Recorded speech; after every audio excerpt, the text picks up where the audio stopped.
बंगाल चुनाव का रिजल्ट और ऑल इंडिया मजलिस इत्तेहादुल मुस्लिमीन पर बड़ी चर्चा करेंगे। उससे पहले आपको बता दें कि ममता दीदी ने वहां पर सरकार बनानी है और साथ ही साथ वहां के लोगों ने एक तरफा वोट टीएमसी को दे दिया है इस बार जो है।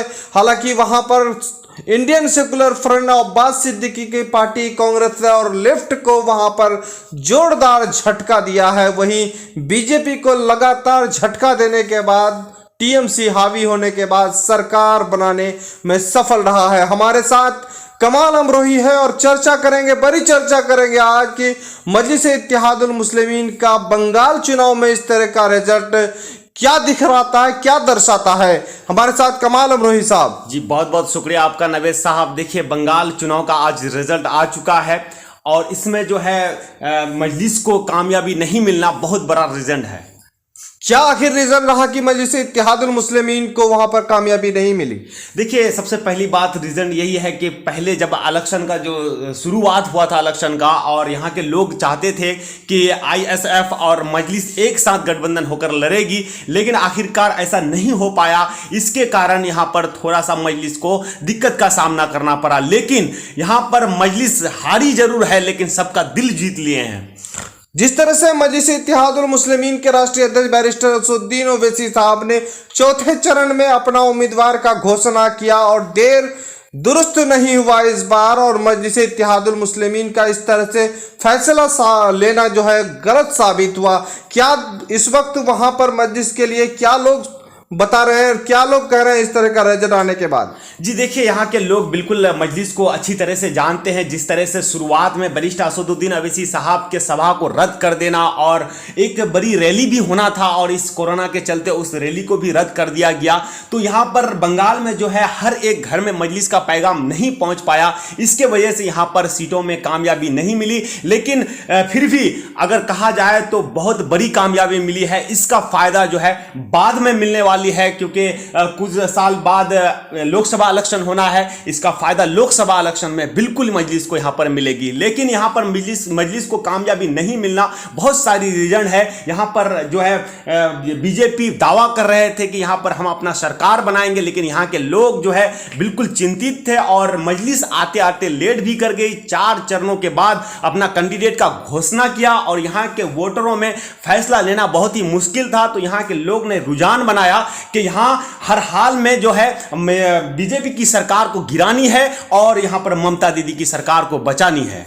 एक तरफ अब्बास सिद्दीकी साहब जिस तरह से दावा ठोक रहे थे कि उन्होंने 100 सीटों पर अपना पकड़ रखते हैं, लेकिन जो रिजल्ट सामने में आया है इसको क्या कहेंगे आप? जी बिल्कुल, ये जो है अगर पीरजादे अब्बास सिद्दीकी साहब असदुद्दीन ओवैसी साहब के साथ आते तो यहाँ पर कुछ जो है रिजल्ट कुछ और होता मजलिस के लिए। लेकिन वो पीरजादा अब्बास सिद्दीकी साहब लेफ्ट में जाने के बावजूद भी, लेफ्ट और कांग्रेस के साथ जाने के बावजूद भी एक भी सीट में उनको कामयाबी नहीं मिली। तो इसके वजह से बहुत बड़ा झटका लगा है पीरजादे अब्बास सिद्दीकी साहब। क्या पीरजादा अब्बास सिद्दीकी का जो फैसला रहा किस तरह से आपको लग रहा है? जी ये पीरजादे अब्बास सिद्दीकी साहब बहुत जल्दी में फैसला ले लिए। इसके वजह से मैं तो यही कहूंगा कि बहुत गलत फैसला था उनका। अगर मजलिस के साथ गठबंधन में लड़ती, अगर 40 से 50 सीटों में अगर लड़ती तो यकीनन मानिए कि 20 से 25 सीटों में कामयाबी हर हाल में मिलती। इस वक्त जो है इंडियन सेकुलर पार्टी और जो कांग्रेस है वहां पर किस तरह से वोट कटवा साबित हो रहा है वहां पर? जी बिल्कुल, ये अगर बात की जाए लेफ्ट कांग्रेस के बारे में तो मजलिस से भी गया गुजरा वहां उनका रिजल्ट आया। तो क्या लग रहा है आने वाले दिनों में मजलिस इत्तेहादुल मुस्लिमीन वहां पर फिर उभर सकता है? जी बिल्कुल, यहाँ पर जो है मजलिस जिस तरह से मेहनत किए, और देखिए बंगाल से सटे हुए बिहार है सीमांचल, उसमें जो है 6 सीटों में इलेक्शन लड़ी थी पहली बार मजलिस और वहां पर हार का सामना करना पड़ा। लेकिन वहां पर इलेक्शन हारी थी लेकिन हौसला नहीं। उसी तरह से अगर बंगाल को देखा जाए तो यहां पर पहली बार इलेक्शन लड़े थे 7 सीटों में, लेकिन कामयाबी नहीं मिली। यहां पर भी इलेक्शन हारी है लेकिन हौसला नहीं, बिल्कुल मेहनत जारी है और इनको हर हाल में कामयाबी मिलेगी, क्योंकि यहां के लोग जो है मजलिस को अच्छी तरह से जान लिए हैं कि मजलिस क्या कर सकता है। इस वक्त जो है ममता सरकार जो वहां पर फिर दोबारा आया है, क्या लग रहा है वहां के मुसलमानों का नुमाइंदगी भली भांति कर सकता है? जी बिल्कुल, देखिए यहाँ पहले भी ममता दीदी अपना सरकार चलाई है और लोग जानते भी हैं, लेकिन इस बार लोगों के रुझान में ये था कि बीजेपी का सफाया करना है और ममता दीदी को कामयाबी देना है। तो अब जब आने वाला इलेक्शन होगा तो अब ऐसा नहीं होगा, यहाँ पर मजलिस को हर हाल में लोग चुनेंगे और यहाँ से जिताएंगे भी। अच्छा, इस वक्त जो है असदुद्दीन ओवैसी साहब पहली सभा किए थे, वहां पर खासतौर पर टीएमसी और ममता दीदी सरकार को उन्होंने निशाना साधा था कि जहां पर मुस्लिम और अल्पसंख्यक के लोग, दलित लोग हैं, वहां पर विकास नहीं किया है और नजरअंदाज किए हैं। वहां पर भी मजलिस इत्तेहादुल मुस्लिमीन हार चुकी है सीट। तो क्या लग रहा है कि वहां के लोग जो है मजलिस के पैगाम को सही तरह से नहीं पहुंचा, या किस बुनियाद पर वहां के लोग वोट नहीं दिए? देखिए, शुरुआत में जब ये मजलिस जब बंगाल में एंट्री की थी तो यहाँ वहां पर जो है सारे जो दल है मजलिस को ही निशाना साधा था और कई दफा उनके जो है उनकी जो है सभा को रद्द भी कर दिए। और कुछ दिन पहले मैं आपको बता दूं कि पीरजादे अब्बास सिद्दीकी साहब बिल्कुल अचानक लेफ्ट कांग्रेस के साथ चले गए, तो यहाँ पर जो है समीकरण बिल्कुल बिगड़ गया। इसके वजह से सही से काम नहीं हो पाया, लेकिन उम्मीद है कि जब आने वाला इलेक्शन होगा यहाँ पर मजलिस मजबूती के साथ इलेक्शन लड़ेंगे। यहाँ पर फिर भी अगर बात की जाए तो बैरिस्टर असदुद्दीन ओवैसी साहब थोड़ा सा लेट कर गए, 4 चरणों के बाद अपना कैंडिडेट का घोषणा किया। यहाँ के जो वोटर थे बिल्कुल कंफ्यूज थे कि मैं लेफ्ट के साथ जाऊं या एमआईएम के साथ जाऊं। और उधर अगर बात की जाए बीजेपी बिल्कुल अपना ताकत लगा दी थी, पूरी ताकत झोंक दी थी। सारे जो बड़े बड़े जो नेता थे बीजेपी के वो प्रचार करने के लिए बंगाल आए, लेकिन यहाँ के लोग जो है एक ही चीज उनको याद आया कि हमको सिर्फ ममता दीदी की सरकार को बचानी है। तो हमारे साथ कमाल अमरोही थे, और खास तौर पर जो ऑल इंडिया मजलिस इत्तेहादुल मुस्लिमीन को लेकर के जो रिजल्ट आया है, और खासतौर पर बंगाल चुनाव में इस बार चौंकाने वाला रिजल्ट आया है। जिस तरह से देखा जा रहा था बंगाल चुनाव में, एक तरफ ममता सरकार, ममता दीदी वहां पर मुस्लिम वोटों पर खासतौर पर दावेदारी कर रहा था, तो वहीं पीरजादा अब्बास सिद्दीकी और उनके साथ कांग्रेस लेफ्ट के वो भी दावेदारी कर रहा था। लेकिन वहीं मजलिस इत्तेहादुल मुस्लिमीन ने चौथे चरण में अपने उम्मीदवारों का घोषणा किया, लेकिन इस वक्त जो है मुस्लिम वोटों का ध्रुवीकरण नहीं हो पाया और एक तरफा मजलिस इत्तेहाद, एक तरफा जो है टीएमसी को लोगों ने वोट दिया। जिस तरह से हमने पिछले वीडियो में आपको बताया था, वहां के स्थानीय लोगों से हमारी बातचीत हुई थी और उन लोगों ने बताया था कि इस दफा जो है यहाँ पर मजलिस इत्तेहादुल मुस्लिमीन को इस वजह से इग्नोर किया जा रहा है कि एक तरफ पीरजादा अब्बास सिद्दीकी कांग्रेस लेफ्ट जो है वो सरकार नहीं बना पा रही है, ना वो सरकार बना बीजेपी को हरा सकती है। इस वक्त बीजेपी को हराने का एक ही विकल्प है कि टीएमसी को वोट देना।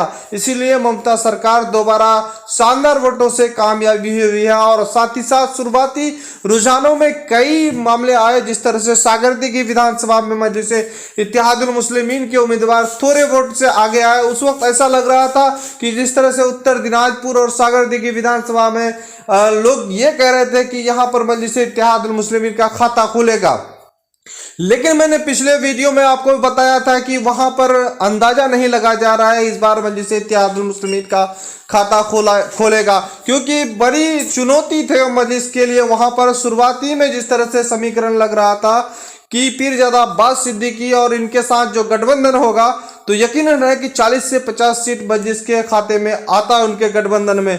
लेकिन पीरजादा अब्बास सिद्दीकी ने ऐसा वहां पर ऑल इंडिया मजलिस इत्तेहादुल मुस्लिमीन को धोखा दिया कि कांग्रेस और लेफ्ट के साथ में चले गए, लेकिन ये उन्हें ये महंगा साबित हुआ और आज उनके पास एक भी सीट नहीं मिला।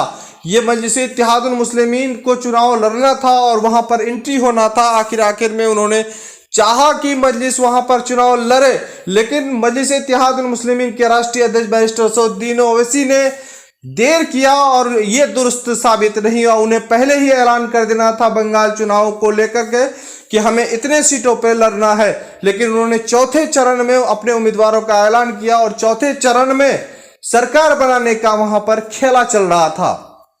लोग ये चाह रहे थे, जो हवा वहां पर फैल रहा था कि इस बार बीजेपी को हटाना है और ममता सरकार को ही एक विकल्प है जो बीजेपी को हटा सकती है।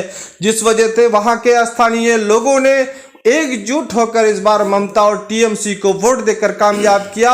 वहीं कांग्रेस लेफ्ट और पीरजादा अब्बास सिद्दीकी को एक दरकिनार कर वहां पर मजलिस इत्तेहादुल मुस्लिमीन को भी साथ साथ में दरकिनार कर दिया। इस वक्त कई खबरें हालांकि वायरल है कि मजलिस इत्तेहादुल मुस्लिमीन को वहां पर प्रचार करने का भी मौका नहीं मिला और जिस तरह से ममता सरकार के प्रशासन ने वहां पर परेशान किया, ये बातें सुर्खियों में है। भले वहां पर मजलिस इत्तेहादुल मुस्लिमीन चुनाव हारी है लेकिन हौसले नहीं हारी है।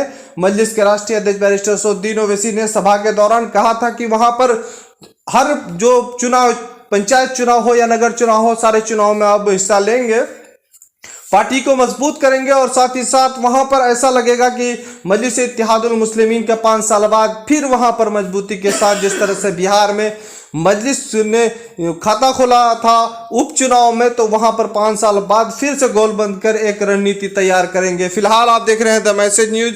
इस तरह से न्यूज पाने के लिए हमारे चैनल को सब्सक्राइब करें, अच्छा लगे तो लाइक करें और दोस्तों को शेयर करें। खुदा हाफिज।